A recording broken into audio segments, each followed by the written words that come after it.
Ayan, gawin natin to, ayusin natin. Ito lumang rubber pot. Sira na yung ano niya, alambre dito. Ayan, papalitan ko. Ito, ano to, alambre ng mga old notebook. Tinanggal ko. Yan, yun yung pang-aalambre ko dyan, pang dudugtong. Tapos, ayun, maliit na. Sana, maliit na pako. Kasi ipapako ko to. Pero dito kanina para maayos. Pero pag dugtungin ko muna, ayun, papako ko yan dito mamaya. Pero pag dugtungin ko muna, yan, pwede rin may lumang ano dito kanina, pwede rin to. Kasi mas makapal. Ito na lang siguro ang gamitin ko. Mas makapal. May ano naman dito. Kasi kahit isa lang. Pag nasira na kasi ulit, okay na naman natanggalin, and then palitan na. Maganda kasi to, pag nasira yung alambre, tanggalin mo, pagpalit ka ulit ng soil nya, ganun.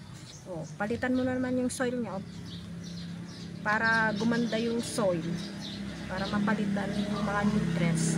Kasi pag pag yung plastic na nababasag, yung dalong maring mabasag, and then yung ganyan din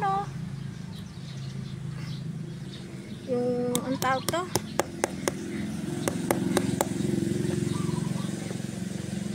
tugtungin ko sa loob, yata kakasya, hindi kasya, hindi kasya, maliit yun, pwede na ganyan. Ito lang naman sa baba yung mas mahaba na lang dito sa taas. Ayan, pwede ka. Tingnan ko nga yung isa. Ito na lang. See? Ito.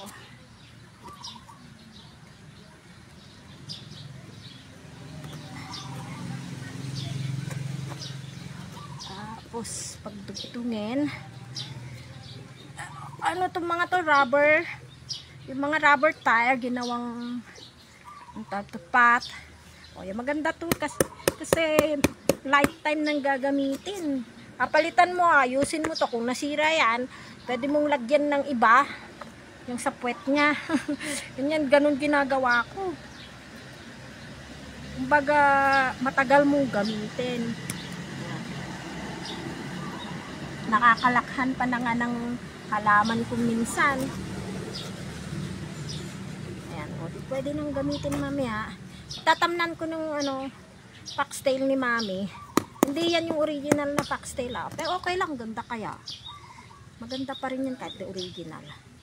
Mahal pa rin, bentahan. Yan, ayaw naman na.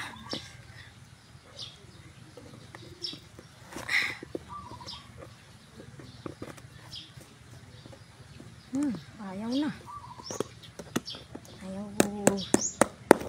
Ay, ganun. Ayaw na. Ganyan na. Talik ko na lang sa loob. Then, ipapakon ko na dyan. Nasaan na yung pako na maliit? Nakita ko na kanina. Nawawala na. Yun. Pako ko na dito. Kasi natatanggal. Dito ko na lang siguro ipako. Ay, mayroon pang pako dun, tanggalin ko. Yan, yan. O, pwede ko nang gamitin yan.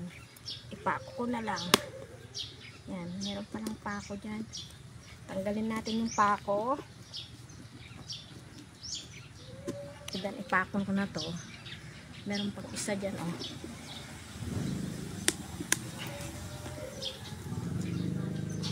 Yun ang maganda dito Kung minsan nga pag wala nang ganyan, natanggal na, alam mo ko yung mga kung ano na lang, plastic o kaya yung tawag to, sinelas. Oo, ginagawa ko pa yung pang yun, sinelas. Pang tawag to. Diyan sa puwetan niya. Yun na nalalagay ko. Diba? Dapat marunong din tayo ano lang nandiyan, yun ang gamitin. Diba? Saan na yung isang pako? Nalisan ko na nilagay. Ayun. Dalawa yan eh. Yan. Dito yung isa.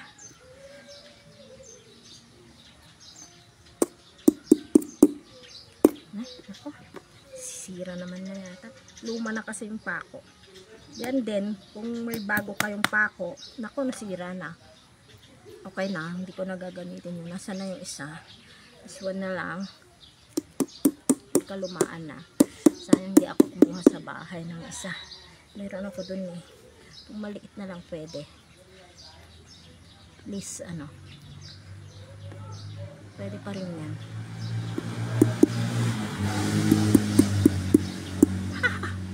Ayaw na. Kasi wala nang ano. Bayaan mo na. Pwede na yan. O yan, pwede nang gamitin. Ayan.